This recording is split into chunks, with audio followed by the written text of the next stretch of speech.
국제 쓰레기인 두 나라가 점점 막장으로 치닫고 있습니다. 끝내고 싶어도 끝낼 수 없는 너우전쟁 가운데 급기야는 러시아가 북한과 손을 잡았습니다.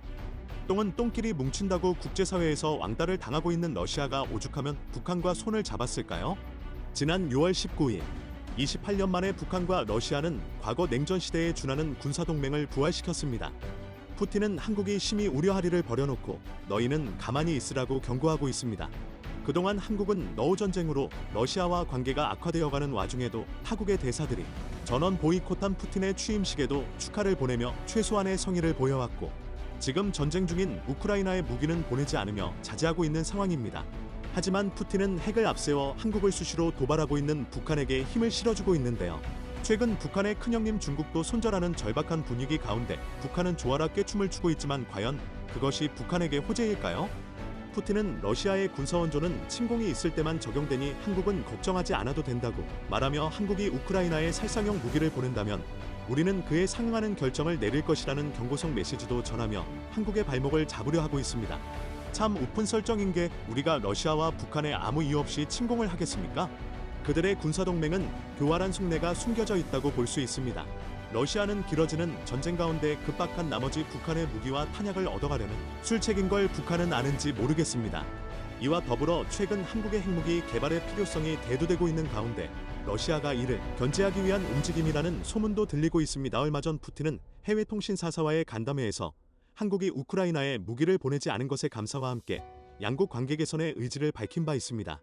하지만 푸틴의 이번 방북은 한러관계 회복과는 정반대인 도발이라고 할 수 있으며 한국은 뒤통수를 제대로 맞은 꼴이 되었습니다. 이에 가만히 있을 한국이 아니죠. 한국은 너우전쟁 상황 가운데서도 살상무기를 자원하지 않겠다는 방침이었으나 선을 넘은 북러의 이번 설정에 외교적 방침을 바꾸었습니다. 우크라이나의 살상용 무기를 전폭 지원해 러시아를 압박하겠다는 카드를 꺼내든 것인데요. 군사 전문가들의 말에 의하면 한국의 탁월한 무기들이 우크라이나에 투입된다면 소강 상태인 우크라이나 전쟁의 전황에 큰 변화가 있을 것이라고 예견하고 있는 상황입니다. 오늘이 우리 민족의 참극 6.25 전쟁이 발발한 지 74주년이 되는 날입니다.